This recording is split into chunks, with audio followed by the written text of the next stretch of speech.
আসসালামু আলাইকুম প্রিয় খামারি ভাই বোনেরা, দেশ ও দেশের বাইরে থেকে যারা আমার এই ভিডিও নিয়মিত দেখছেন, আশা করি সবাই ভালো আছেন। হ্যাঁ, বরাবরের মতো আজকেও আরেকটা গরুর স্যালাইন ক্যালসিয়াম করার ভিডিও নিয়ে হাজির হলাম আপনাদের মাঝে। এবং আজকে একটা কথা বলবো যে একটা গরুর কতটুক পরিমাণ ক্যালসিয়াম দেওয়া যায় একবারে, বা কতটুক অ্যামাইনো দেওয়া যায়, কতটুক ক্যাটাফস দেওয়া যায়। হ্যাঁ, এইগুলো ওষুধের পরে ডিপেন্ড করে যে কোনটা কোন ব্র্যান্ড। যদি একটু নর্মাল ব্র্যান্ড হয় বেশি বেশি দেওয়া যায়, সমস্যা নেই।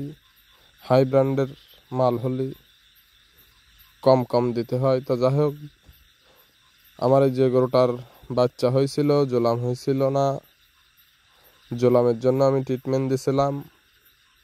এরপরে গরুটা একটু দুর্বল বুঝতেছি, তার জন্য আমি প্রথমে দিলাম, দেখুন, অ্যামাইনোভেট।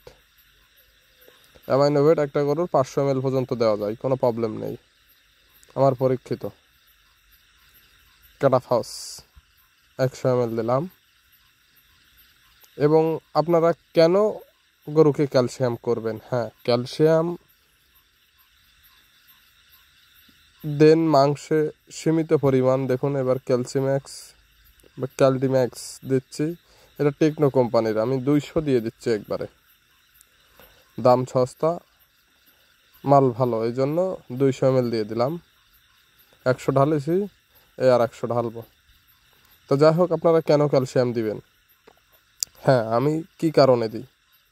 আমি যদি কাজ না পাই, ফলাফল যদি না পাই, তাহলে কি আমি এই বারবার একটি ভিডিওই নিয়ে আপনাদের মাঝে হাজির হই? বলেন তো। দেখুন, চলতেছে। তো যাই হোক, আমি একটা কথাই বলবো, আপনারা সব ধরনের ট্রিটমেন্ট দেন, যার যেটা ভালো লাগে। যে স্যালাইন ক্যালসিয়াম দিতে চান দিতে পারবেন, যে মাংসে দিতে চান দিতে পারবেন। তবে আমি যেটাই কাজ বেশি পাইছি আমি সেটাই দিচ্ছি।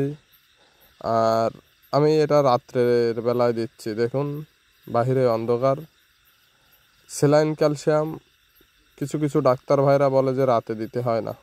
হ্যাঁ, রাতে দিতে হয় না, এটা ভুল ধারণা। সব সময় দেওয়া যায়, যদি আপনি সেরা খুঁজে পান, দক্ষ একজন কারিগর হন। তো যাই হোক, আপনারা সবসময় ডাক্তারের মাধ্যমে দেওয়ার চেষ্টা করবেন। আমিও তো কোনো না কোনো ডাক্তারের পরামর্শ এগুলো করি।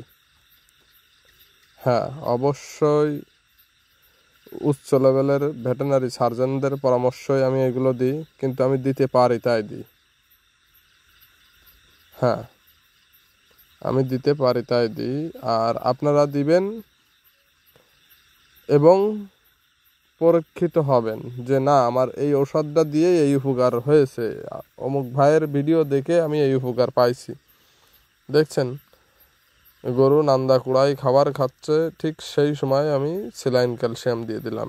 এর আগে কিন্তু দেয়নি। সবসময় স্যালাইন ক্যালসিয়াম দেওয়া যায় না, বিশেষ করে তাপ সঠিক থাকলে দিতে হয়। গরু যদি জাগর কাটে, তাহলে বুঝতে হবে আমার গরুটা স্বাভাবিক আছে।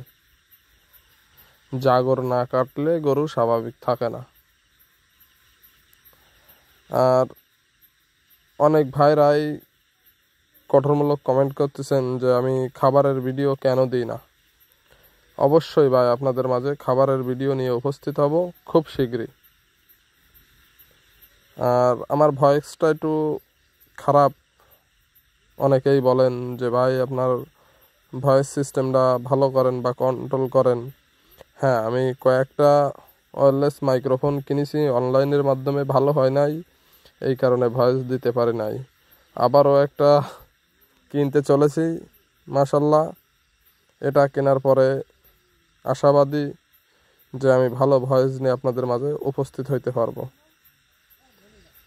এবং এরপরে ভিডিও নিয়ে আসতে চলেছে আপনাদের জন্য, শুধুমাত্র গরু কিভাবে মোটা তাজা করবেন, কি কি প্রোডাক্ট ব্যবহার করলে আপনার গরু মোটা তাজা হবে, কেমন পরিমাণ খাবার দিলে আপনার গরু মোটা তাজা হবে। আমার চ্যানেলটা এখনও যারা সাবস্ক্রাইব করেছেন না, চ্যানেলটাকে সাবস্ক্রাইব করে রাখেন, যাতে সবার আগে ভিডিওটা আপনার মোবাইলে পৌঁছে যায়।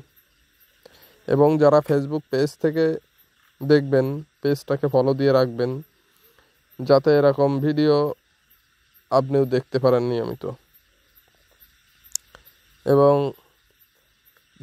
যাই করুক না কেন ভাই, আপনার গরুকে সঠিক গোসল আর সঠিক খাবার, মানে সঠিক টাইমে খাবার দিবেন, সঠিক টাইমে গোসল দেওয়াবেন, তাহলে আপনার গরু এমনি ভালো হবে। আর দুধ প্রোডাকশনটা আছে ভিন্ন।